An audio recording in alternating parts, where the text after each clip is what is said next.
Hello, everyone. My name is Syria, aka CC.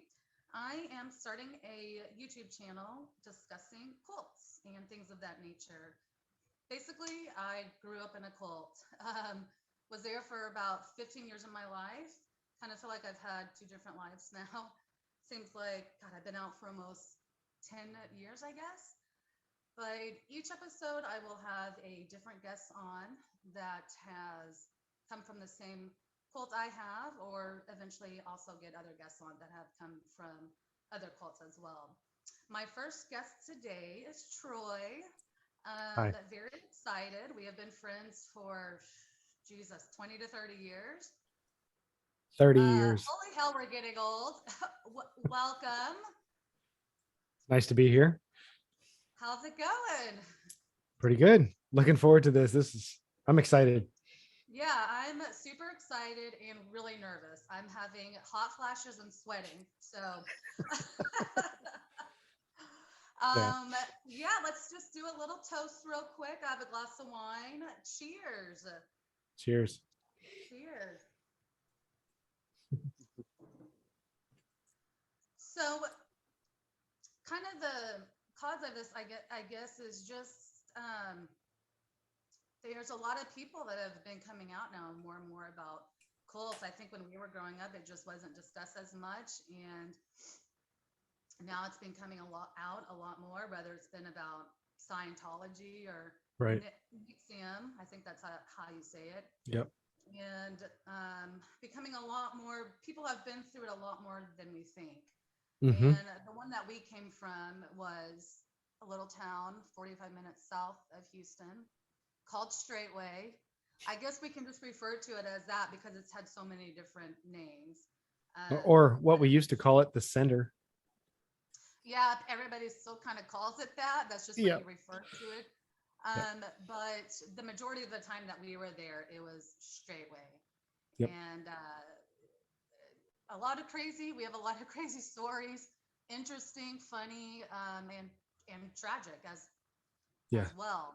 Um, so first, I thought we would just kind of discuss how the place even came to be. I don't know if you want to tell it or I can.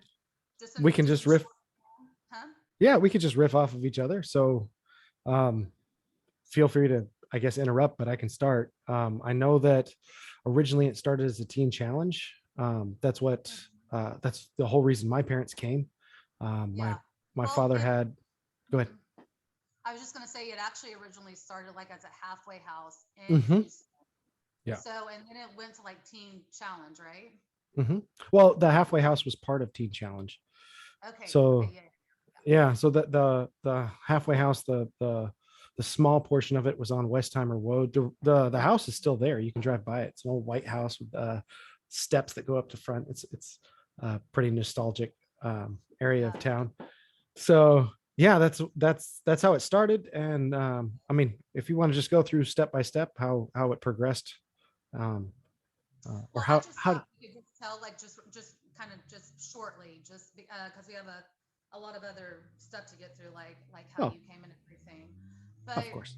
yeah, it started in Houston, and it pretty much grew as a halfway house to rehab. They Hmm. got bigger and then bought land Yep. 45 Under minutes Teen south. Challenge. Yep. Huh? Under Teen Challenge, they bought land in Hungerford, Texas, turned an old high school that used to be the place where they would send the black students to instead of the white students. And then when they Oh, shut that really? down, That must have been yeah, a long time ago. I did not it know that. was. Yeah, so that the Crazy. style and everything is actually there's Wow. a gymnasium in Hungerford that is identical to the gymnasium at the center, and so Yeah. that's where they sent the black students to. And then when that all became illegal, which it should have been, that place was Mhm. abandoned. So they were trying to sell it Yeah. as cheap as they could, and um, Teen Challenge partnered with David Kirschke, and they bought that 15-acre property and turned it into um, a larger campus for the Teen Challenge ministry. Yeah. So that was in the late 70s, early 80s. Yeah, they built on it. They built dorms, put trailers, and then eventually did put housing on there Hmm. as well. So it just, I think in our heyday, when like we were there, when our families came, two to 300 people were probably there at that time. Hmm. There's barely anybody there now. It's still Yeah. running, but there's barely anyone there. But Right. it was probably the most people whenever we were there, like in the 90s. Yeah. So I'm eventually gonna tell some of my story throughout like these episodes that I do. But why don't we just start with like, how did your family come? And because All right. you were how old? Oh, geez. 89 is when we came here, so that would make me 6 years old. Yeah, okay. Um, I came when I was 8. gotcha. So yeah, then you came in what, 91, 90? Yeah, it was like early 90s. Yeah. Yeah. So my dad had an anger control issue and used to be real abusive to my mom, and she gave him an ultimatum: either fix yourself or we're done. And so he Yeah. went to a teen challenge up in the North Midwest near Michigan, which is where we're from. And Yeah. while he was there, he heard about a teen challenge that offered uh, offered the same thing to whole families versus just males or just females. And so he got his foot in the door by coming down here in 88, 89. And then I think 6 months later, our entire family moved down from Michigan, or moved down to Texas from Michigan. So Mhm. that's how we got involved. Do you remember like as a little kid coming there? Yeah. I remember the 6 months before, like I remember the abuse. I remember the 6 months where we were staying with my grandparents while and visiting him in the teen challenge that he was up north. Um, Hmm. so yeah, that was coming down here. It was kind of a culture shock. I wasn't ready for the heat. I remember getting Yeah, like because it was heat super cold up migraines. Well, there. not super cold, Yeah. but just not 108 degrees with 100% humidity. Just wasn't ready for that. Yeah. So, like, I have this memory of coming on campus. Like, my dad came 2 months and then the rest of my family joined. And I just Okay. have this memory as a little kid, like, it was so much bigger then. Like, everything Yeah. was so much bigger. And I came on and it was like, oh, this is the coolest place ever. Like, Hmm. there's a playground and there's like people, and my dad is here and he's not drinking. Like, Hmm. Yeah, and it was really positive. I mean, seeing my dad after 6 months, I mean, which seemed like an eternity to a 6 year old. That's a tenth of your life, of like close to a tenth of your life. So it seemed like an eternity. And seeing him in a calm, joyful state of mind was overwhelming. And so then both my parents went. My dad went through the program first, then my mom joined and went through the program as well. Not that she had a life controlling issue, um, but that was a part of the process, was that they would make both go through the program. And I think that had a lot to do with messaging and you you build the world around that place, which is why everybody referred to it as the center. And to be there, it was really highly encouraged that even if you're not the one with a life controlling issue, you go through the program. And it's part of the programming that went on there, is that this becomes the new center of the universe, which is why I think that so many of us refer to it as the center. yeah, for sure. I mean, my mom went through it too, and she didn't really have like an issue. Mm-mm. Um, but just my whole family just ended up going through it. How long did you guys stay? Well, I guess that's a loaded question because you left first, and then the rest of your family kind of followed. Ye- But I, mhm, go ahead. I didn't leave to get away from a cult. I left because I joined the military. that's Um, right. and That's then so we'll save go ahead. that for in just a little bit, Oh, but we'll perfect. discuss. You know, um, so funny. I was just telling my coworkers the other day. We were talking about podcasts and then cults and stuff. I Mhm. was like, yeah, I grew up in a cult, but we were like just discussing all this. Like, and one of them was like, I don't understand how anybody could get suckered into this and blah, blah, blah. I said, look, you really don't know and yourself until you're in that kind of situation. I mean, there It, are so many like us. We came as kids. We didn't have a choice, and then we grew yep, up in it. So our belief system became that, and we yes. thought it was normal. So for us, that it's a totally different thing. But then Hmm. people that are adults and that come through, or they went through the program part, they came in as an adult, or just came to the church, you see the outside of it looks good. And if Hmm. you've watched the series Nixon on HBO Max, like the first episode, it's so good by the way, but the first episode, it kind of makes you think, wow, this kind of looks good. You're bettering yourself. You're trying to be a better person. You're trying to stop this Yep. addiction, and it's Yep. helping. That's why people Hmm. get into this, Hmm. and then eventually you see the layers that all come off, which we Yep. eventually saw. Um, but you guys, so you will say like the beginning part probably did help your dad and stuff Oh, absolutely. for Uh, like a little bit, yeah, I mean, and having that accountability where, there's not much personal space, and when you're going through the first part of the program, the males and females are of course separated, so you've got a male dorm and a female dorm, and even if you're married, they're separated for the first, I don't know if it's 6 months or almost a year, where visitations between husband and wife are actually monitored visits. And so there's not sorry, much. looks like I'm looking away. Oh, Does that's it okay. look like I'm looking this way? Huh. A little bit, but that's okay. I keep I mean, trying to like face forward, and I don't know. Okay, sorry. Keep yeah, going. it's fine. um so that when you have that level of oversight, then there's no room for abuse because someone would step in. There's no room for anger or misunderstandings because there's a person there kind of being a guide to rebuild that relationship. So yeah, at first it's like, this is great. They're learning how to, my parents are learning how to communicate. There's not this, uh, there's not this opportunity for my father to fly off the handle. And he didn't do that very often. And that's the thing, is like, I don't even know what was his triggers.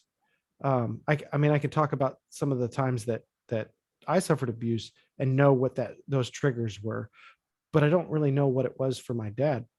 But the Yeah. program gave um, this opportunity for our family to work through the issues in a safe environment. And I think that's the same thing with almost all of the people that come there, like your dad, or many of the other stories that we had, is that this life controlling issue was something hard to escape. This was an escape from that, and like a reset button. And so it's very appealing.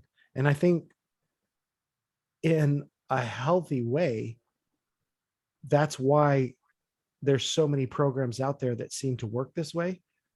It's the unhealthy side of it that twists it into a cult, because they're actually taking advantage of people in bad situations, giving Yeah. them something that is better than the situation that they're in, and then turning all of their focus on their savior. And it's not God, it's not Christ, it's a person, or it's a program, or it's a group Yeah. of people, or a place. And I think that we saw little bits of that, or all of those things happen at the center. Yeah. So what was the first, do you remember like what the first red flag was, or was there any kind of incident, or was there just, I mean, I know for me, like I didn't start noticing till I was older, but now Mhm. thinking back at things, there were red flags. I just didn't know they were red flags. So Yeah. was there a first thing, or was there any kind of like, man, there's things, and kind of for me, it was a few things that started going on. But I guess my question uh, is, was there a first red flag, or was yeah. there? The natural, like the natural red flag where I was like, this is, I recognized it at that time as a red flag. I don't think that happened until I was geez, late as a teenager, when going with Straightway, the Yeah. performance group that we were a part of. Um, Mhm. that's not that's when those red flags started showing up. And but in retrospect, I can see a lot of red flags throughout the time that we're there going, Yeah, oh, like I when we noticed drive it that. home, it's like, oh man, there was that, there's that. Yeah. Right? There were You're like, so dang it, many I wish things I we would have could have said listened to. this. So, let me just give a few examples here, because I'm sure people, I feel like we haven't really Yep. said any bad things. It's just kind of Yeah. like, so obviously you get sucked in, you get like things are going better. You're like, you're even helping other people. Mhm. But what starts happening is they start just controlling every part of your life. And like for instance, we couldn't really date. If you did, you could only go on one date a year, and that was to our annual Christmas thing. Yeah. Um, and then if you were going to, it had to go through the eldership. You had Yep. to ask. You couldn't leave. If you left, you had to get permission, and it had to be under the covering of God. And like for instance, this is going kind of in the Which means future. the covering of the eldership or David Kurski. Yeah. Yeah. So if you left in a bad way, they would call it. They they disowned you. They kicked you out right away. Yep. Nobody was allowed to speak with you. Yep. It was just a total cutoff. Like Yep. you don't know And anyone. Like for us, we didn't know other people outside because we came at such a young age. So right. to And I start, think that's why they built it that way, is that the messaging in the program was the people, your family, your friends, all of those people that you grew up with are the reason that you're addicted to drugs, are the reason you're addicted to alcohol, are the reason that you're abusive. And you have found the solution in this family, in this group, in this place. And so for you to reject the place, the people, the eldership, the leadership, is for you to say, I don't I don't care that I'm free. I want to go back to that debauchery, all of the horrible stuff that you came out of. And I don't think that was the intention. The people who were trying to leave, that was not their intention to go back to it. It was all the messaging in the program was the solution is here. For you to leave here, you're leaving the solution and you're going to fall. yeah, they would definitely tell us if you leave, you're going Mhm. to backslide, which they call it backslide, which means you will. If you were an addict, you would go back to that. But for us, we weren't addicts. Right. But like something bad would happen to us, Mhm. because we were outside the covering of God. Yeah. And Um, that God was ready to that just was strike us. so that was yeah, that was so instilled in your head that I swear Mhm. to God, a couple years after I left, I still had this. I knew what I did was the right thing, but I still had this thing inside me was like, oh my God, am I out of the covering of God? Like, you know. Yeah. Um, Sorry, I've got 4 kids and sometimes they're going to run into the room. So I was gonna ask, was it 4 or 5? There's a lot of little ones there. 4, only Four. 4, Okay. and we're done. I mean, we might adopt, but other than that, no, we've Oh, 4 kids. awesome. Yeah. So, yeah, you guys were, I feel like you were probably there for almost close to 10 to 15 years. And then your parents were there for a little bit longer because they left Mhm. after you. Um, but I will say, like, there was, there was mental abuse, spiritual, sexual, just all kinds of Yep. things that were going on. And, anytime something was found out, it was just all covered over. Um, It depended on who you were. If you were not in the good graces of the leadership, then it was exposed in front of everybody, and we had like communion was oh my turned God. into this Yes. Do you want to public tell shaming. it? I can't believe we did that. Oh my God. Do you I want to know. explain how communion Okay. went? Yeah. Okay. So, Ah, this gives me all right. anxiety even talking about it. I know. Like, It took something that was supposed to be something that unified you with the next person, right? Communion, the way that the Bible yeah, describes it is that, look, we have one bread and we're both partaking of that bread. That means if we are saying that I'm a part of Christ, and you're saying you're part of Christ, then I'm a part of you and you're a part of me. It's supposed to be real familial. And so what they would do is they would have loaves of bread and glasses of grape juice, and the pastor would break it like Jesus and then pass it to the eldership, and then they would break it, and then the heads of the home would go up to the eldership and they would break a piece off and Right, I forgot put about it all this. together. And then the eldership, or the head of the home, which, I mean, it was really male dominated patriarchal way of describing it, but only men could come up to the front if there was a family. And if you were a single mom, you could do it as well, but it was, they made room for that. Huh? Yeah. So then, but before we did communion, they would use scriptures that talked about, look, if you know that you've offended your brother or sister, you're supposed to go to them and fix that before before you leave your gift at the altar or have communion. Or if you know that someone offended you, well, it's also your responsibility to go and talk to that person and say, hey, look, this, what you did offended me. And then you guys share the bread and the grape juice. And it's supposed to be a real, like, you build bridges that way. And that part of it was healthy. The problem was, No, I is mean, if, we were like made though to go ask forgiveness to oh, people that we did not even wrong. Like it was so stupid. But the right. worst part was that getting up in front of the whole church and asking That's what I was forgiveness. getting to. That's what I was Holy getting to, is that the hell. eldership would find people that weren't in their good graces, that had done something wrong, and they would consider it the whole body offense. Like, what you didn't just affect one person, it affected the entire body. So you can't just go to every individual. Okay, hold on. The body referring to what? People don't understand that.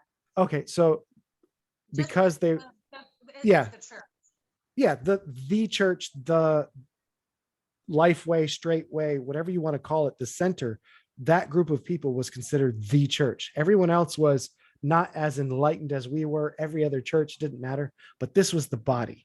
And so if you are one cell in a body, and if you if what you are has become cancerous, then you have to repent to the entire body. So what they would do is, if you weren't in the eldership's good graces, where they would cover up and no one would ever find out, they would counsel you, which I'm sure, everybody knows. What was it? 115? Yeah. It's a room number on campus that they would counsel you at. And then after they would counsel you and say, look, what you did is so egregious, it hurt the entire family, the entire body, the entire group of believers that we're calling the center, Straightway, whatever you want to call it. And you are required to stand before everybody on a microphone, expose your sin to everyone, and then ask the entire body's forgiveness. It was a form of public shaming. It was a form of, I don't know if you're familiar with the Scarlet Letter. It was like everyone, it was just humiliating to do, like, something that if I made a choice that hurt me, but didn't actually hurt anyone else, if they thought it was egregious enough, I had to expose that entire thing to the entire body or the entire group. What's funny is, like, sometimes people would actually say what it is, but then, like, when it ever came to, I don't know if I'm allowed to say their names, but when it ever came to the two oldest daughters and they were asking forgiveness, they asked forgiveness in such a way that was so, what is the word? Generic. Like, you didn't know what they were talking about. No, not at all. Just like want to ask forgiveness for a yeah, I've thought about people in the wrong way. I'm like, bitch, you're having an affair, okay? Holy shit. Right. Till later, but no, we didn't. yeah, And that's they would be so just like, you were like, I don't know what they're talking about. What are they talking about? But then other people had to just like confess all this stuff. I can't even believe they got people to. Oh my god. But that was the thing, and I was the type of person that was so engaged in what I thought was proper faith, that there was times that like it was rare that I ended up in counseling, rare. But I would go up there and confess. And it was, this is what our community does. Yeah, You know, I went this too, is and we didn't do anything wrong. We were such good kids. I'm like, how did they make us think that we were like these evil. terrible? Like, you were so disrespectful. Like, Yeah, yeah. And your disrespect to your mom was so egregious that yeah, you right. need to tell the entire body, or sorry, let not use those words. You need to tell the entire church that you're an evil, rebellious, worthy of being stoned child, and ask the entire body to hold you accountable so that you're never disrespectful to your mom again. I mean, that's the type of stuff they would do to kids. It's just, Yeah, it's horrible. So yeah, it went from something that was really healthy. Let's build bridges, that one-on-one, to, all right, when you have that much power of influence over people, using it as a form of public shaming to get people to submit, because you'll think twice about doing something that isn't really wrong, but outside the norm of your community, you'll think twice about doing it, because if they find out, they're going to make me stand in front of everybody and say yeah, that out loud. That's, yeah. ugh. Oh Lord. So, yeah. So your family kind of, which my family did too. You kind of, at one point, kind of moved off campus, and then I Mhm, think y'all moved back. It was like kind of like back and forth, mhm. but you were still part of the church. Um, and Early on, they had an apartment complex when they were still a part of Teen Challenge. A part of it was a re-entry. So the last part of the program was, we've given you tools to face what was your addiction with strength. And so we don't want you to find this place as a place of refuge and never be able to face it. So when it was under Teen Challenge's control, or at least their oversight, there was a place for people to go that it was away from campus, but it was still kind of community driven. So we had an entire apartment complex that people that had progressed at least 12 to 18 months in the program would start paying rent, get a job, and the rent would go to keep that entire apartment complex open for just people from the center. yeah, That was the original intent. After we left Teen Challenge, it was probably only 2 or 3 years after that that they stopped having that reentry program. So they never gave you that opportunity to have so exposure to the real world. I think they still had it because my parents went through it, and when like Yeah. people like Brandon fight, like still went through like the reentry. Sorry, the reentry part of it. Mhm. Oh my god. So Bless you. so yeah, just really crazy stories. So I before we go any further, 'cause I'm just trying to go like in a Yeah, like yeah. order kind of, I guess. Um, and kind of want to talk about this because it happened at an early age, and I know it can kind of be hard to talk about. So if at any point you feel like you don't want to say anything, you're feeling weird, just please let me know. And just FYI, everyone, this does get a little explicit. Yeah. This Do is not for tell, kids. yeah. So, but it's just one of the many things that people went through out there. It wasn't everyone. It Mhm. was few, but it still happened. It happened to some of the kids, and just really tragic. So we have a ex cult page on Facebook, and there's almost 200 people on there who Mhm. either went through the program part of it, or went as kids or families, or whatever, and stayed there at Straightway for a little bit and then Right. came out. So on this page about a year and a half ago, you had posted something, and I will never forget when I first saw it. I granted I hadn't heard from you in like, God, was it almost 10 years? Maybe. Close to 10 years. Yeah, Oh, I really? think And eight years. I thought you had moved like far away or something for some reason. Mm. I don't know, just all hearsay. So, and then I really hadn't seen you really post on that page like too much or anything. And so when I saw this, I was like, what is Troy? And it was so long. You know how sometimes you don't really want to read like something so Yeah. long. Someone is like, but then I'm so glad like I read because I was like, what the effing Yeah. holy baby Jesus. And as soon as I read it, I texted you or Yeah. messaged you right away. And I didn't know if you would respond. I And appreciate it. yeah, thankfully you did, and a few of us reconnected and everything. But oh my God, if I start crying, just please, oh my God. So I was Me just too. gonna, huh? I said, me What? too. Me too. So If I start crying. I was just gonna read a little bit of this. I'm not Okay. gonna read the whole thing because it was kind of long, but just so everyone can kind of just get the gist Mhm. of. And this is one of a few things that went on there, and so I'll just start. Granted, you were 5 at the time. You were a little boy. Yep. So 5 or 6. Yeah. yeah. So okay, I was invited over to spend the night. Once it was time to go to bed, us younger boys were put on the floor in the same room as the teenage boy. Once we were settled and ready for bed, the teenage boy pulled his pants down and forced me and his brother to perform oral sex on him, threatening to beat us up and trying to convince us that this is what all the cool kids do. I don't remember when I fell asleep. I don't even know if I understood fully what had happened or whether I blocked the rest of the night out. Days later, I was taking a bath and started sobbing because no matter how much I scrubbed, I felt dirty inside. My mom noticed I was crying and asked why.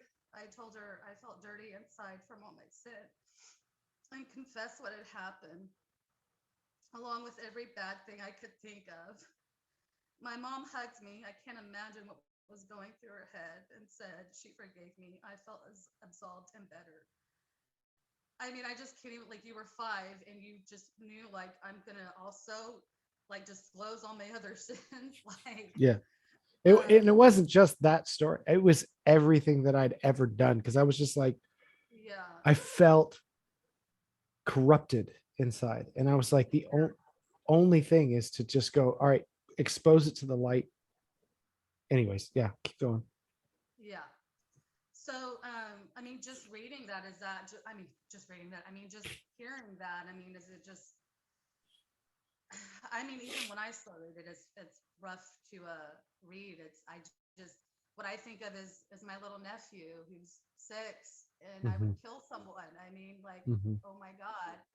And the thing that sucks is that your parents, right, were told like, don't say anything. The eldership will take care of it. And there were other stories about this too. I mean, I Mhm. know 2 or 3 other girls that this happened to, and we were all told. I mean, it didn't happen to me, but I know people that did, and we were told not to say anything. Nobody ever went to the cops. Yeah. And when you're raised in this environment, You think you that's just, normal? huh? You think it's normal? That, and I mean, you knew it was wrong. Like, I knew what had happened, like with the person I know about. I knew it was wrong, but you're in this environment where you trust these people to take care of it. You're like, Yeah. they told you don't go to the cops. Okay, well, they're going to discipline these people or whatever. Yeah. And that's not And what they did with me at all. They didn't even yeah, discipline that person. so what Because did they do with you? say again, What did they do with you? because of this, the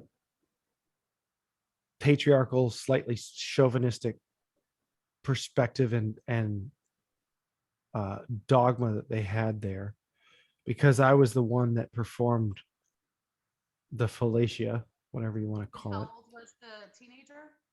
probably 12 or 13, I think. Oh, Um, that because I was the one that performed the fellatio, I was the one that was sinning. yeah. And so what the council from the elders, which came from David Kershke, was um, uh, the Proverbs that says, you spare the rod, you spoil the child, and that the rod of correction drives sin far from a child. And so an elder came over to my parents' apartment and uh, told my dad to spank me uh, until he said it was enough. And my mom protested, and she was told to leave the apartment. Oh my God. And now I had been spanked before, and my dad was pretty harsh. Um, he wouldn't let us scream in pain. We were allowed to cry, but we weren't allowed to scream in pain. And so you learn techniques of separating yourself from the pain. And so I counted. That's what I did, was I focused on counting. And so that elder forced my dad to beat me with a like 1.5 inch belt. And I don't know how long it takes to get to 50, but that's where it was roughly around 50 where I stopped counting because my legs gave out. And this was Beyond pant 50? Or like it you was just weren't, couldn't even count anymore? I couldn't count, my legs gave out. And that's not when it stopped, but that's when I couldn't count anymore, because this was bare butt. This is not just your pants are down because you had blue jeans on. This is like your underwear are down. You're completely exposed. And with anybody that's been spanked by a belt, um, I, th- yeah. it's not always this. It doesn't hit in the same spot every time. And Yeah. yeah, so I couldn't stand anymore, and that's when I stopped counting. Is that my legs gave out and I fell over. And I don't know if it stopped then or not. But that's what happened, because I confessed my sin to my parents. Oh my The God. elders had that much control that they sent an elder over to enforce this abuse. Whether my mom wanted it, whether my dad wanted to do it, they enforced that abuse onto us. And so one of the things that in retrospect, looking back, it's that they didn't actually cure my dad of his abusive tendencies. They gave him an out. They gave him an aspect that if you're dealing with sin, it is just for you to take out whatever anger that's in your heart out on whatever sin you're dealing with. And so instead of abusing my mom, that got turned on me and my brothers. Um, and I'm not the only one that suffered that fate. I think when my brother was 9 or 10, my dad had upgraded from a belt to a 1x4 two handle, or big enough for two hands. Yeah. I think I remember And those. the same elder was told to come over, because what boys are rambunctious, because of our genetics. All of us are ADHD, including my sister. So we're rambunctious. We're always testing boundaries. And my brother did the same thing. Not the same thing I did. He pushed boundaries as well. And they thought there was something wrong with him. I mean, in the eldership and in everyone else, I don't know if you were aware of this, but there was quite a few people that thought my brother was demon possessed and that he was I an remember unsavable soul. I remember hearing the stories. There would be stories going around about like demon possession within some of the kids, or like crazy people that were going through the program. Yeah. Um, yeah, which that's not what it was. No, Like it was just being kids. was So yeah. my it was my dad's recollection of it, and this is something that like my brother still won't talk about it, but from my dad's recollection, that elder, the same elder that forced my dad to do that to me, did that to my brother. And it was, my dad says it was 10 minutes of beating my brother with a 1x4. 10 minutes. Oh my And he God. didn't stop because the elders told him to stop. He stopped because the 1x4 broke on my brother. So now, so anybody listening to this, this is where I'm going to tear up. My dad's not that. My dad's not that man. He was in a place that had so much control. They forced him to do that. My brothers, me, do not blame my dad. And I don't want anybody to hear these stories and go, what an evil parent. Yeah. Because my dad was not. We were in a place that had so programmed to think that the eldership and David Kirschke were the word of God, were their saviors, that they didn't have an option of saying no without being kicked out and removed from the family, kicked out of the church, kicked out of heaven. Like that's the type of language that was used. And if it meant doing those things to their kids, salvation was on the line if they didn't do those things to their kids. So please don't think that because you're not in that situation, you can judge my parents. My mom protested, but I think my dad did too, but that was the only way. That was the only way they knew. So yeah, anybody who's listening, sorry, it's really hard to talk about. Yeah, these are, and it is not, it's not my parents' fault. They were made to. That elder was present, saying, no, keep going. It's not done. He hasn't repented yet. The demon's not gone yet. Keep going. That's the type of thing that was going on there. So it's not just the sexual abuse that was covered over because that family that happened to me happened to be a part of the leadership. It was also they didn't know what to do with kids that pushed boundaries. And this is what happened. So yeah. Sorry. No, we don't, I think for like years, like after you leave, like you kind of don't think about too much, or you kind of like, just like, oh, that was a place I just lived.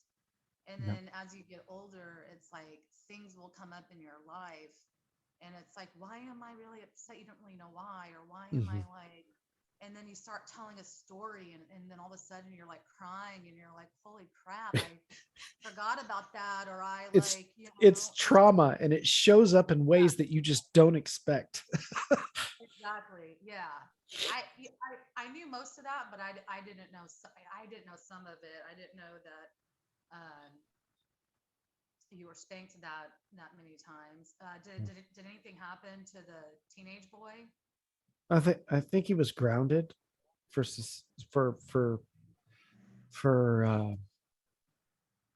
suggesting it. Yeah. Now, in in my recollection, and my memory could be faulty. You're talking about a memory from a 6-year-old. I don't think that family stayed much longer at the center. I think that the embarrassment of that story coming out about one of their sons was too much for them to and this is all speculation. And if the person, if that family is listening, believe me, I don't hold any grudges, any hate, any unforgiveness in that area. Knowing how I was treated and my brothers were treated, that is just, when you're controlled to that level, you're going to try to control other people that way, because that's the only way you were taught to live, is that my dad beats me for doing something wrong. My dad forces me to do things. Well, then I'm going to force someone else. That's my little bit of control over my own life, is to force someone else. So for me, like, I think in the text, I said the name, and I think I went back and edited it because people that were there knew who I was talking about. And I don't want anybody to think that I'm bitter. about that person. I'm going, that abuse came from the abuse that was uh, done at that place, at the center, at Well, what I Straightway. was thinking too, if he is the one that said that he obviously, and not by any means was it right, but he obviously had learned it somewhere. I mean, at that when you're kind of that young, it's like, and I feel like there was probably a lot more of that than we even know about, Mhm. even still, because like there are things. I was talking to somebody the other day, and I just felt this. I remember even traveling like on the road when we were. That's a whole nother story. I would love to um, hear him. but just feeling like this weird like sexual tension or something with like There some of was the old people. always sexual tension. And like I didn't even know how to, because I was 15 or 16, and not with me, but like from like the other older adults, and I didn't know how to like even describe what I was feeling. It was weird. Like, Mhm. yeah, Yeah, it this whole like spirit or something that was like at this place. It was very like underlining that nobody talked about, nobody like, it was you know, ignored because there is a human tendency or human drive, and we were told that nearly any human drive is a sin. So being sexually attracted, or I don't know how far you want to get into that. All of that stuff was, no, that's just your sin. You need to suppress that. You need to suppress that to the point where, you know, that's going to show up in other ways, yeah, yeah, you know? So anyways, I don't know if that makes any sense, but yeah, yeah, no, yeah.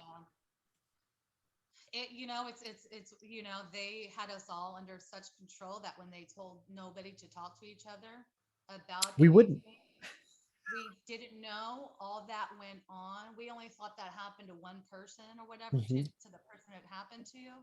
And then Yep. now when you left, you finding out that person and that person, it's like, man, they really had us under their Yeah, control. under their Like, thumb. It was all control, and it was to maintain this false Eden, false heaven that they had created, that this was the, I mean, like you said, most people from our era of being there called the place the center, whether it was called Straightway, whether it was called Lifeway, whether it was called Teen Challenge, whether it was called Restoration City, it didn't matter. The what people called that place was the center, because what they had done is all of the programming that went on there was, this is the center of all reality. And to maintain that, you have to suppress any nightmare that may have gone on there. yeah, So you were told, don't say anything about it, anything to anybody. I was told the same thing. And even if our stories aligned, we never talked about it. And so we yeah, never knew that you were abused or I was abused, or you saw something and I saw something. None of that. Everybody was, nope, you're not allowed to talk about it. And if you do, I mean, they were put people in the program got put on silent restriction for like 3 months. yeah. They started, I think at one point they started to try to do that with us and stuff Mhm. too. Yeah. So okay, yeah, that was I have so much respect for you as in being able to just like forgive. And I know, but and like moving on, and I can tell like that you are like, you've really let it go, because like just the way that you talk about everything now and the way that you are, you can just tell it's like a free spirit, or something. And that's awesome. Like, I wish that I feel like at times I get to that level, and then at other times I'm like so pissed about something. Like, it's like you kind of go through waves and stuff. Yeah. um Oh, I still go through waves too. Um, I think what it comes down to is that what happened to me, I can't change. yeah, Uh, what happened to the people that we know about, that things horrible happened to, we can't change that. The For me, it's going, there's people that this is potentially happening to right now. That's what's that's what that's what pisses me off. That's what gets my anger going, is that what happened to me could be happening to a single mother's kid right now, Yeah. son or daughter. What happened to Well, me? yes. Yeah, keep Well, going. thankfully, there's not as many people there now. It's Yeah, still going, thankfully. but as many people.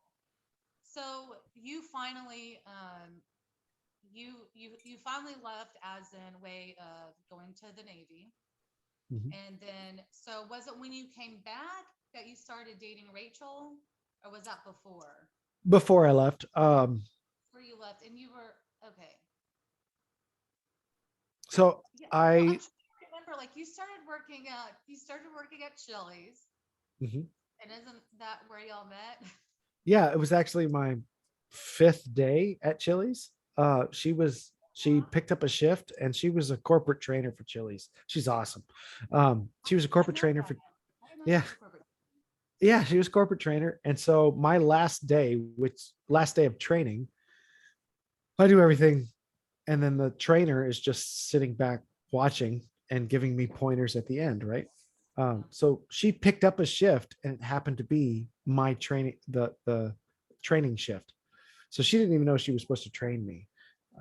So do you have time for a little story about how we met or how things went that first? Yeah, I don't even think I've heard how y'all actually like came in contact. So just Uh, FYI, little note, side note here, we have all worked at Chili's. There was like like five, six, seven, eight of us that all worked at the same Chili's. yeah, it was the nicest restaurant that was closest to the center. Closest Um, enough to still 30, 40 minutes away though. yeah, still 30 minutes away. So it was my last day to train. Um, my wife Raquel, sorry, Rachel Raquel. Her actual name is Raquel, but a lot of people called her Rachel back then. Um, she picked up a shift, happened to be a training shift, and I was the trainee that she was supposed to train. So we, I was kind of smitten when I met her. Um, I don't know if I've told her how smitten I was when I met her. I was Aw. like, wow, she's just So gorgeous. when you first was it when you first saw her? Yeah, Like it was. glance? Yeah, I was like, wow. Anyways, so yeah, funny story. Oh, So I walk up to the first table after I met Rachel. We talked a little bit. I walk up to the first table and I'm trying to be funny, trying to impress this really hot girl. And I was like, well, humor. That's what girls like, whatever. So I walk up to the first table and I was like, hi, my name is Troy. This is Raquel. I'm the trainee. She's the trainer. Um, I'm in other words, I'm the slave. She's the master. So tip her well because I'm going to do a good job. And so, we dealt with that table, took care of yeah, it. That's the first table of the night, right? yeah, So we had three other tables after that. We were at the chip machine, you know where it's at. yeah. Filling up some chips, and she goes, hey, I want to introduce you to somebody. And I was like, I know everybody on the shift. Like, who are you going to introduce me to? She was like, well, just follow me. She takes me to that first table, the one that I said that at. Yeah. And she goes, I want to introduce you to my parents. Oh my God. Oh my God. Yeah. So talk about like, And knowing uh, they're kind of conservative, right? yes, they are. Yeah, And yeah. it was really funny because I Were they said that. laughing or were they laughing or were they like, who is this dude? I I think at that point, because she didn't have to follow me the entire time because it was my last day Yeah, of training. I think she went and talked to them a couple times since that point, while I was taking care of the other tables. So then they wanted, I don't know if she wanted me to talk with her parents or whether her parents were like, hey, can we talk to him a little bit? So yeah. anyways, that Well, was that's how we met. And me then too. Me too. yeah, and she worked Oh, mornings most times, so I didn't see her for another 2 weeks. And then when I saw her, I was like, oh, you're a sight for sore eyes. So it was from there, it was, the chaos of love. yeah. So cut to you guys I obviously start dating and cut to Mhm. when the eldership told you you were still going to the center. We'll Yeah. stick with that. Okay. Cut to when the eldership told you about her. Okay. So this was probably three, t- one of three total times that I was ever taken into 115. So anybody that's listening that's from the center knows what 115 is. It was their room for counseling people. Um, they took me into 115. We've probably been dating about 3 or 4 months. And I, did you ask to be able to date her? Because we weren't really allowed to date outside the church. I think my parents had become kind of independent. My dad, um, once they moved away, because at this point we had moved off of campus, my dad had wanted to leave that place as soon as he graduated. And my mom forced him to stay because she didn't think that he had changed. And her intuition was correct. Um, but she couldn't keep him on campus any longer because he was just like, nope, I'm not doing it. So they moved away from campus, but we still kept going to the church. Yeah. So I had enough independence that they didn't have control over who, well, let me rephrase that. It's not that they didn't have control over who I dated. It's that they didn't have direct control over whether or not I dated someone immediately. It had to get to them before they could say no. Mm-hmm. So me and Rachel had been dating probably about 3 months. Um, and they, and like, I'd never been happier in all my life. And it was awesome. I started experiencing things that I'd never experienced before. I mean, I was at that point, we were drinking and all the other stuff. So it was just like, I was 22 when I met her. And, Yeah. you know, still a virgin, not, had hadn't drinking anything. I think I had my first shot was on my 21st birthday, which Yeah, happened I to didn't be have a shot forever. Yeah. you know, you funny story. Um, David Kirschke's oldest daughter and uh, another person who happens to be a pastor now, they were the ones that got me my first shot in Mexico on my 21st birthday because I was traveling and doing sound for them when they were doing their. Oh, was that when you were? That was during that time. During. Oh my This was before I God. met Rachel. So, anyways, that was my first shot. Was actually with the pastor's daughter. Yeah. Um, so, anyways, yeah, there was just a lot of things going on. So, I'm coming to church, and I'm like, man, life is really good. I I'm falling in love with somebody. It's getting me away from some of the drama that I was starting to notice, but trying to ignore at the center. The red flags that you were talking about, I started seeing then. And so, I had a really good Sunday and I was just like, this is awesome. Church was great. And then they called me in that Sunday night and said, look, we know that you're living in sin Oh, and that you're corrupted, and we want to prevent you from getting corrupted anymore. And we believe that if you stay in a relationship with Raquel, that she's going to corrupt you. Now, she was the one of the youth pastors at her church. She yeah. was like her parents were not pastors, but ministers at the church that they were going to. So like Rachel was not a Christian. She was not saved or not involved in the church.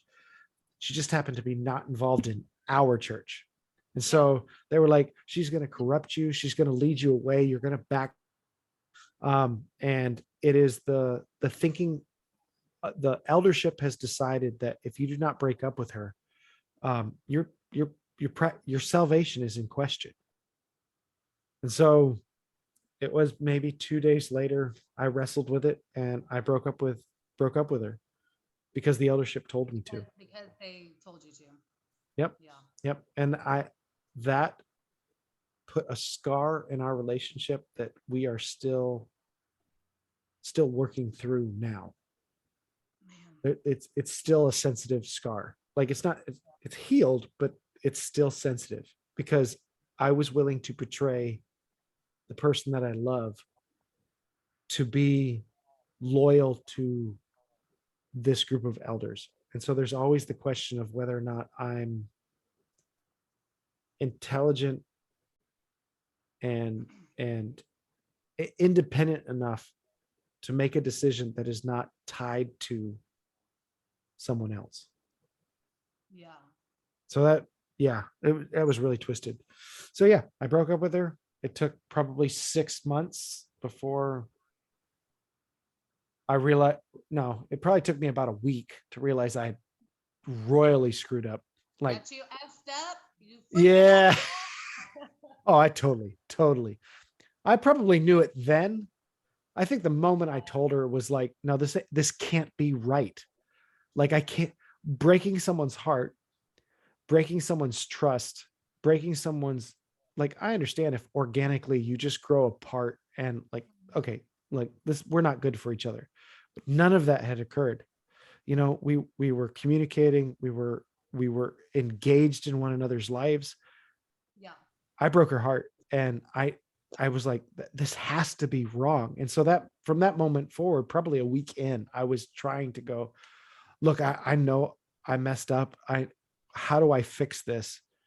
So yeah, and eventually we did, and we're married, and now we have 4 kids. So it worked out, but You overcame. You did it. right, You showed them that you had 4 kids. right. I showed them. Oh So man.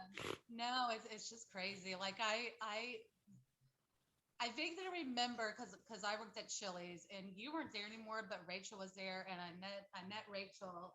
She might have even trained me like one shift. I don't probably know. did. Yeah. And then I vaguely remember going to y'all's wedding, and then I didn't really see y'all too much more after that. Well, you were also gone in the Navy, I Yeah. think. Yeah. I came home from training to get married, and then we went on a really short, truncated honeymoon. And then we went to uh South Carolina. So so yeah, at that point she would have been gone and I was gone too. And I think that was probably the last time that I really engaged with anybody from there. Out there. Yeah, I tried when I got out of the Navy, but it was so uncomfortable. The scar of that place was so big that it enveloped everyone from there. Even people that had left, even people that was I consider you an ally, someone that I could share those stories with. Even you and even your sister, even some of the other people, I don't want to use their names because I don't want to call them out, but everyone fit within that scar. And so Yeah. when I posted that on Facebook, the story that we covered earlier, that was me going, I have healed enough to actually face you, Yeah. love you, and you not touch that scar. Yeah. That's what That's that good. was. I So mean, yeah, that's good. Did you ever, from the time that you were that age and that happened, had you ever spoken about it again until you posted that? no, I don't, no, I didn't tell anybody. Did you tell Rachel before you posted it, or like Nope. she No, didn't no know one knew. anything? Uh, She didn't know I anything may have, about. I may have said that I had been sexually abused as a child. But you But didn't I tell don't, her I anything don't think about I, that. I didn't think I told this. I don't think I ever told the story until then. I'm so tired of this weight. And Yeah, yeah, yeah. I mean, it was kind of reiterating the same thing that had happened in the bathtub, was that I felt like this was holding me back from who I was supposed to be. I was Mm, bitter, I was angry, and this was me going, I have to let this go. And the only way to let it go is to go, all right, here's a group of people that have left this place that in some way, shape, or form abused abuse them, whether that's mentally, spiritually, physically, sexually, whatever it may be. This is a group of people that there's a whole lot of stories that are going on there. And there was a lot of anger at that period of time. yeah. Because someone that we were all very close to, a mother of every child that was there had recently passed away. And Was it I think was it the car accident? no, Are you talking? Uh, Are you talking about the accident that happened right there on the road? Did no, she? it was the I'm not going to use her name, but the lady that loved pigs. That she had little pigs everywhere, little porcelain pigs in her up. She was 3 doors down from you. Oh, Little you mean? Ford Ranger took. I'm sorry. You mean recently passed? Yeah, recently. I So thought when you I meant like posted that, we were there. Okay. Yes, she was my godmother, yep, and yeah, that's a whole nother topic. I'll talk yeah, about that on a different because I have right, conspiracy theory about that whole thing, right, the way she right, and passed. that was probably the thing that triggered me and going, all right, it is time to deal with this because there's people like you that I should have never isolated myself from. Oh, There's quite a few people that I should have never isolated myself from because I would have healed a lot earlier if we would have been able to talk. And I you know, isolated myself. I will say this: everybody heals in their own way.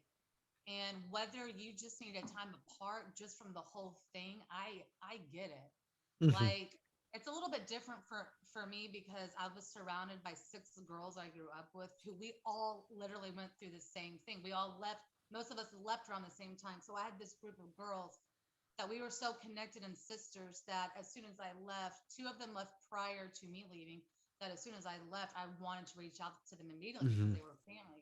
So Yeah. for me, it's different. But like I was saying, everybody heals in their own way. And if you need a time apart just to get your head straight and realize what was going on, I mean, you had Yeah. something tragic happen to you. So like by all means, like do what you need to do. Like, and I Yeah. I didn't know any of this at all until about a year and a half ago. So, um, I mean, like I said, I have major respects for you because I still feel like at times, like I have forgiven and kind of moved on, but there are times I am just like finding myself just so like mad and like Mhm. upset and like I really need therapy. Yeah. Oh, I But would encourage it for anybody that's listening. well, I 'Cause- can't afford it right now. This bitch is broke, but oh, come on. no, I'm just kidding. There's there's some really good digital counseling people. Yeah, I've been hearing about that, but Yeah. I'm just I went to one. yeah, I'm just kind of hoping like for this, what I'm trying to do is on some level just kind of connect with people that have left and maybe just try to help each other out. Try to Yeah. and there's other people out there who have kind of been through the same stuff and maybe Yep. they haven't even gone through a cult, but you don't have to go through a cult to be in some kind of controlling situation, whether it's a relationship or whether it's like in a church, whether it's in whatever it may be, where you are Hmm. not feeling like up to your potential. And Right. um, but I just hope maybe this can be. Honestly, I don't even care if this gets even big or anything. All I care Yeah. about is that we kind of reach out to people, we help Yeah. each other out. Hey, this is what happened to me. I overcame. I got out. I'm still Yes. dealing with this and this. Yeah. And We're still we're still we're still affected by it. We're not we're not perfect. We're we've been shattered and we're just trying to pick up pieces and yeah, I'm hoping that it encourages other people to tell their story. I'm And trying, man. I I honestly know. did not know it would be this hard to get people to talk. Think of I'm like, ugh, yeah. Well, I mean, you think about how long did it take for me to reach back out? I mean, thank you for messaging me when I shared my story, but I wouldn't have reached out to you. I yeah, just couldn't. And so for you to reach out to me and actually show some concern, it was like, oh, this person's not someone who's going to abuse me. And okay, I can let this person in. And I think that has a lot to do with it is that people are so afraid of being manipulated and abused by people that learned anything at that place that it's yeah, difficult to go, all right, I'll tell my story. The other side of it is that people are still afraid of the spiritual curses uh and abuse that came from that place. Like I said, the program didn't just, it was a programming. They were programming us.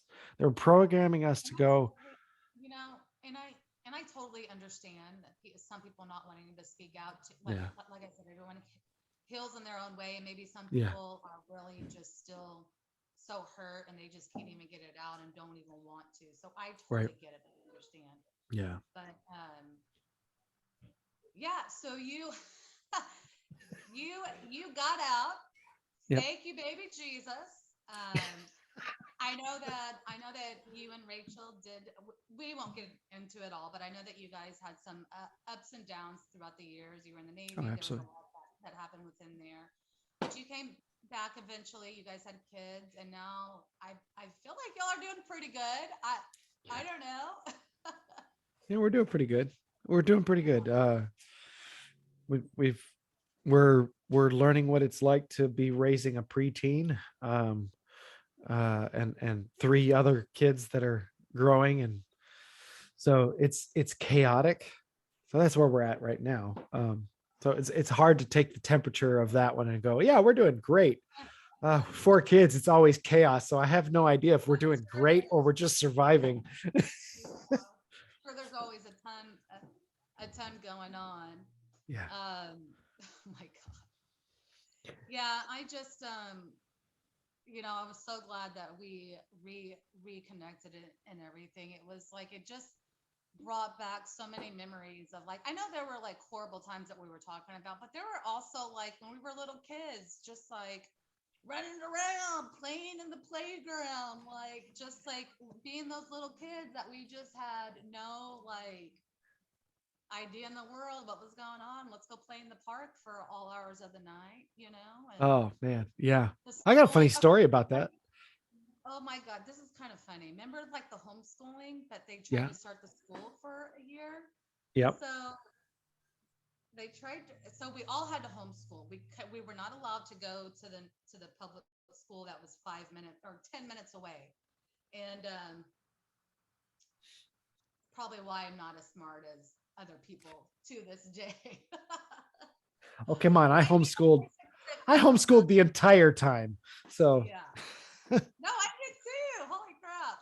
So, at one point, God, were we like we were probably like young teens, I think, at this point it when we was, tried to start I, school. when they did the full thing, I think it was fourth, fifth, or sixth grade. It was one of those 3 years. No, we were like, well, no, we were older than that, I feel like.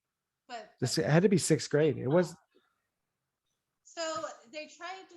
It lasted about a year or two. They tried to start the school on like school, but it's still homeschool because they use the homeschool curriculum. mhm. And but like the people that were teaching weren't really teachers; they were our parents. So, for Yeah, instance, practically. like, I think my mom taught history, right? Mhm. Did my mom teach history? Did your mom Yep. teach anything? No, she had done there was a, a pre-attempt, and I think that was fifth grade, a pre-attempt. And that was, oh man, I can't use I don't want to use their names, just because I don't know if they're interested in ever telling their story. But there was five of us, um, four boys and one one girl. Oh, you guys weren't y'all the smarter ones, and y'all were like in a different class than all of us? No, no, we Oh, weren't. I We felt like you and Nicole were like in a different Okay, class. Than all of we were, because she was one of the ones that had joined us for that previous year where we had done because my parents could have my I had social security from my biological father who had died, and so yeah. we could purchase the uh video schooling from Abeka. So in fifth grade, my mom had suggested that, hey, let's do fifth grade all together. We'll get the videos, you guys just get the books. So there was um uh okay, I'll use their first names. Noah, Kevin, Justin, Nicole, me. So Yeah. five of us uh, went to fifth grade, and we used Becca's curriculum. And then it was the next year that they tried to make it as broad as possible. So your mom taught history. I think my mom taught science or math. Uh, So Mrs. basically, Forsyth did she English. got math. I thought she Oh, taught she got math. math. Okay. So basically, they tried to use the parents that were homeschooling us to teach this school they tried. Oh my With like God. 40 kids. How did we even learn? Oh my God. Right. Probably nothing those 2 years. Oh Hmm. my God. And like, Art was the best class. yeah, Leslie was well, amazing as a teacher for art. So so needless to say, our schooling sucked. They, God knows why we were not allowed to, because public school was evil, I guess. And like, yeah, and it wasn't until we had one, there was pushback. Like, this is not an official school. You're not actually educating these kids. And I think that there was some pushback going, why aren't these kids in school? And so there were some legal things that was that came up, and they were like, all right, well, okay. I know we've told everybody that they need a homeschool. It's now okay to send your kids to public school. I So my brothers remember went to public that school. was after that was after our time. That was right Yeah. after our time. Then people were allowed to all of a sudden go to go to public school. I'm like, damn it, we missed our whole education. Yeah. There was a time where my parents decided to put me in public school for high school. So ninth grade was when I started. And the public school system said, we don't trust that you've been educated. So you have to take uh, it's either the ACT or the ASVAB. Oh, yeah. I don't know. Anyways, college entrance exam. And I don't know which one it was. But that was to go, all right, we need to find out if you're too stupid to be in high school or whether or not, where you're at. And Basically, so, how stupid are you? right. And I scored high enough to get into any college in eighth grade or any Well, public school. you were always way smarter than like all of us. You probably could have taught the schooling. Like, oh Yeah, my but I was God. also probably the most gullible of all the people. True, true, Listen, yeah, balance, right? So yeah, no, I So scored high enough, and then they were like, "Well, we're gonna put you in all honors classes," and I was like, well, I've been homeschooling and I've been teaching myself since second grade because my parents didn't really teach me. They bought the videos or bought the books, and I just did them because I was so gullible. That I was like, well, I can just keep homeschooling. I wish I would have went to public school. I wish I would have, yeah. because I probably would not be. Um, I'd probably be something else than I am right now. So, Well, you're still doing pretty good. I mean, yeah, yeah, so I kind of want, on these things, I want to kind of end with like a lighter note. A lot of okay, what we're talking about is going to get pretty serious at times, and yeah, can be a lot to take in. So on each episode, I just kind of want to end with maybe like a light note, whether it's a funny story from being there at the center, or just maybe something funny that has happened. I know there's a lot of funny things like when it comes to like the trying to date but not really dating, or the trying to ask a girl out, or like there's even I have one stupid funny story but yeah. Um, so yeah, do you have anything that's like yeah. I've got a uh funny story. It's from maybe before you were even there. So when you're five or six, there's not really any schooling for you to do. So you got to remember, it was the only teen challenge that was open to families. So this place was packed, right? There was at least 300 people, parents, maybe not all parents, but there was at least 300 people going through the program at the time. So there was at least 40 or 50 kids, you know, yeah, probably, yeah. at least 40 or 50 kids. So I remember, okay, so remember the mechanic shop next to the gymnasium? Yeah. Okay. Uh, do you remember where the pine trees were behind the office buildings? Over by the fig tree, it was a fig bush, where Oh, the kind of print like the shop football was. field. Like in the middle of the courtyard? Yep. Well, the back courtyard. So you know how there Yep. was the main courtyard and there was the back courtyard. Okay. Yeah. So the pastor's kid, who like his father wanted to be in charge of everything, picked all the cool kids and said, we're going to have a war. So if you've ever seen the movie War of the Buttons, that's what it was like. It was a bunch of like 10-year-old or younger kids with sticks and bats and whatever we could find. And it was literally like 20 cool kids against the 30 kids that they all thought were not cool. And we were literally chasing each other with sticks, beating each other up. Oh my Um, God. and it was like literally roving gangs across the entire campus.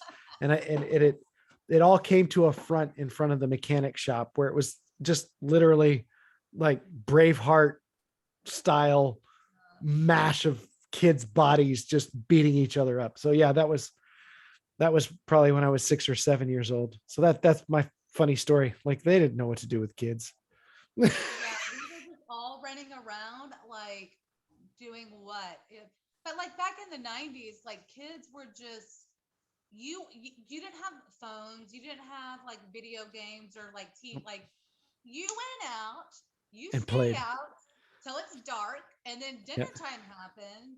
Okay, do not come back till then. We would just Do you have any play. funny stories about playing Red Rover? Oh yeah, Red Rover. Yeah, we would do that. So I have a story. All right. Do you remember when our church tried to move to Rogerdale for Yep. like that year or two? So they tried to start trying to expand back into Houston, trying to make a church in Houston and get bigger and whatnot. Mega church. Yep. And, huh? They were trying to move to being a mega church. Yeah. And so there was this, they would have these services. Our services would last for 3, 4 hours. It was the longest. It was So ridiculous. there was this one service. It might have been like a nighttime service, and they did something they like the way where they would say, "Oh, we're like drunk in the spirit." I don't know if you Hmm. remember that. Like It we're was drunk Friday in the nights. We would always go to midnight on Friday nights. and people would like just be laughing hysterically and slaying in the spirit. And like you're like, oh, like as a kid, you're like, I'd slay in the spirit too, like whatever, And I'm like Yep. looking back, I'm like, I wasn't. Why was what? They were probably all actually drunk and we didn't know it, because we were too young. But there was this one time, you know how like there's a stage and then there's like they'll put like plants Hmm. like on the stairs to make it look nice. Yeah. I guess one night they were so drunk in the Holy Spirit, they're getting these plants and they're like dancing around in circles. Thank you, Jesus. Thank you, Jesus. Like playing the spirit. That reminds me. Do you know what that reminds me of? If you ever watch the show Vikings, Yeah. have you seen the show Vikings? Oh, Like I how love they're this show. gods with like doing these dances and stuff and like Yeah. oh, I just had this memory of this as a kid, and I'm like, What is what's going going on? on? Why Yeah. are It we was, being drunk in the Holy Spirit? yeah. Like, okay, so if you haven't been like raised in this kind of environment, like you're like, so you would get slain in the spirit, which means like they would put their hand on you, pray for you, and fall back, They and would then they push would tell you. you Yeah. laughing They- uncontrollably, which I'm assuming most people faked it. I, you had to fake it. Yeah. Like you Yeah. were like really like what does that even mean? So Mm-mm. I just we had to be like in our either early teens or like 11, 12 Yeah. when we were As boys, as it was Royal Rangers. It was like 11, 12, and we're about the same age. So yeah. probably preteen.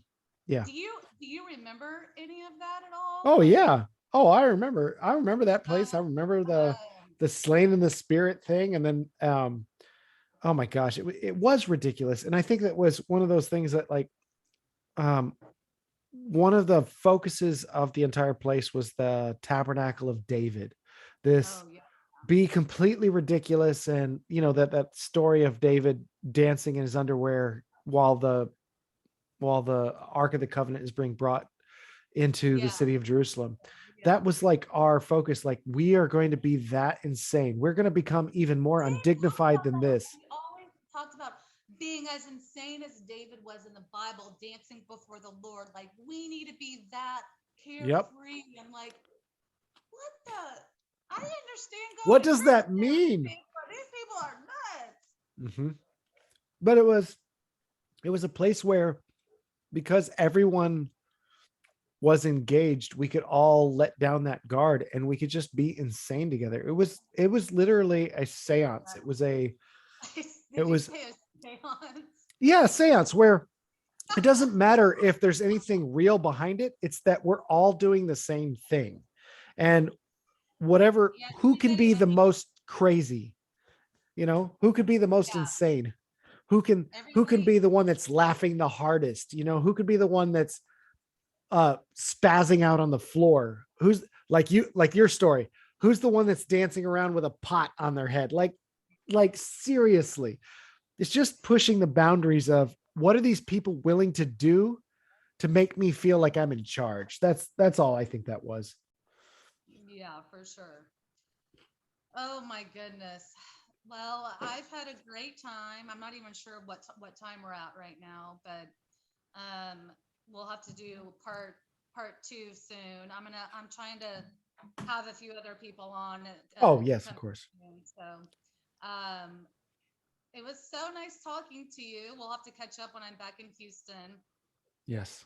And yes, I'm really excited.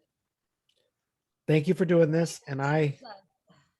Huh? I, I sure hope, thank you for doing this. And I sure hope that when people realize that you can tell both good and bad stories, that you could tell both tragic and uplifting stories where there was things that were good, and recognizing that life, real life, encompasses accepting both the bad and good of life.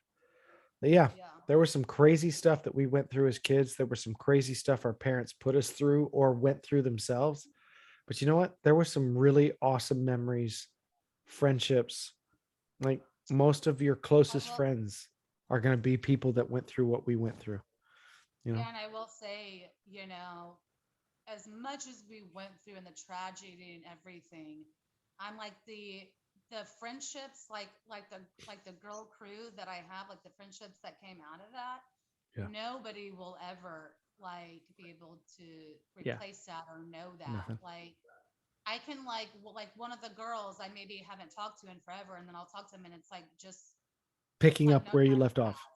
Yep. Yeah, Yep. and that's how it is with all of them. So You have to but do yeah. it. You should do an episode on the Straightway team. Well, oh yeah, yeah, yeah. That's a whole nother thing. Oh my Oh, god. dude, that would be I hilarious. I think I want to at one point just have all the girls on. That would be Tell awesome. funny stories, like straightway stories, and then like everybody we all just funny stuff. If you need a co-host for that one, that would be awesome. Yeah. Oh yeah. Like we have like someone else host, and then we all kind of feedback. I feel Yeah. like there's going to be a lot of voices all over the place. Oh, We'll dude, have to I'm have. sure you're going to be talking over each other left and right. It's going to be hilarious. All right. Well, it was so nice talking. Oh my God. Tell Rachel I said hi and wish Will everybody do. the best. Everyone out there, if you listen to this, thank you so much. I am really excited, really nervous. The main thing is that we help people along the way. We've all been through a lot of stuff in the past couple of years, and all about overcoming. So, Yes. all right. Bye. Bye. Bye. Is this ending? Oh my God. Push the